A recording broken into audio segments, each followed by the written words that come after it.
हर बार की ही तरह गौतम बुद्ध के सभी शिष्य उनके आने की प्रतीक्षा कर रहे थे। वह हर दिन की ही तरह गौतम बुद्ध से प्रवचन सुनना चाहते थे। सभी ने सोचा कि आज गौतम बुद्ध ने आने में देरी क्यों कर दी, कि तभी अचानक गौतम बुद्ध का सभा में प्रवेश हुआ। हर दिन की तरह आज गौतम बुद्ध के चेहरे पर प्रसन्नता का भाव नहीं था। गौतम बुद्ध आए और बिना कोई शब्द बोले बरगद के पेड़ के नीचे बैठ गए। बैठते ही उन्होंने अपनी आंखें बंद कर ली और साधना करने लगे। तभी उनके एक शिष्य ने पूछा कि गुरुजी, क्या आज आप हमें प्रवचन नहीं सुनाएंगे? बुद्ध ने जवाब नहीं दिया। फिर दूसरे शिष्य ने पूछा, गुरुजी, आज आपको क्या हो गया है? आप हमसे बात क्यों नहीं कर रहे हैं? बुद्ध तो अब भी शांत ही थे। किसी को कुछ भी समझ में नहीं आ रहा था। सभी ने सोचा कि बुद्ध को आखिर क्या हो गया है। बुद्ध बिना कुछ बोले अपनी साधना में लीन थे। अचानक एक आदमी वहां पर हांफते हुए पहुंचा। इससे पहले कि वह बुद्ध तक पहुंच पाता, बुद्ध के शिष्यों ने उसे रोक लिया। शिष्यों के द्वारा रोके जाने पर वह आदमी जोर से चिल्लाया। वह बोला, गुरुजी, आप मुझे अंदर आने से रोक क्यों रहे हैं? मुझे अंदर आने की अनुमति क्यों नहीं मिल रही है? एक शिष्य ने कहा, हम तुम्हें गुरुजी की आज्ञा के बिना अंदर आने की अनुमति नहीं दे सकते हैं। अब वह व्यक्ति और तेज चिल्लाने लगा।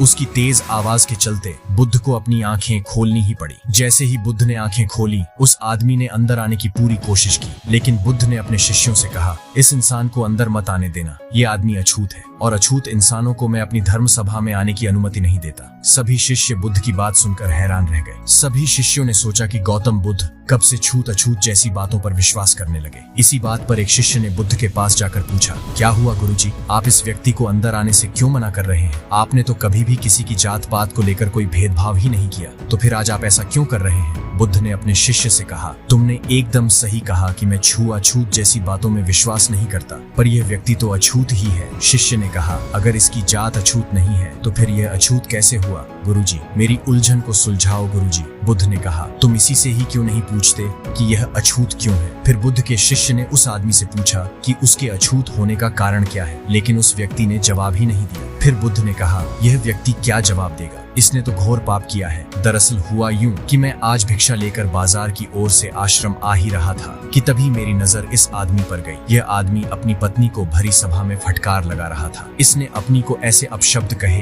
कि मुझे कहने में भी शर्म आ रही है। यह मनुष्य कहलाने के भी लायक नहीं है। अब सब जने उस व्यक्ति को क्रोध भरी नजरों से देख रहे थे। उस व्यक्ति की नजरें शर्म के मारे झुक गई। वह पानी पानी हो गया। फिर वह भागता हुआ गौतम बुद्ध के पास पहुंचा और बोला, मुझे क्षमा कर दीजिए गुरुजी, आज मुझसे बहुत बड़ी भूल हो गई। मैंने आज बहुत बड़ा पाप किया है। बुद्ध बोले, मैं तुम्हें माफ केवल एक शर्त पर कर सकता हूँ। पहले तुम सभी के सामने यह प्रतिज्ञा लो कि तुम आगे से कभी भी अपनी पत्नी का अनादर नहीं करोगे। वह बोला, मैं प्रतिज्ञा लेता हूँ कि मैं कभी भी अपनी पत्नी का अपमान नहीं करूंगा। मैं हमेशा उसका आदर करूंगा। उसके ऐसा कहते ही बुद्ध ने उसे माफ कर दिया। नमस्कार दोस्तों, अगर आपको ऐसे ही कहानी सुनना पसंद है तो आप वीडियो को लाइक करके चैनल सब्सक्राइब कर दें और आप कमेंट में बताइए कि यह कहानी आपको कैसी लगी। जय हिंद।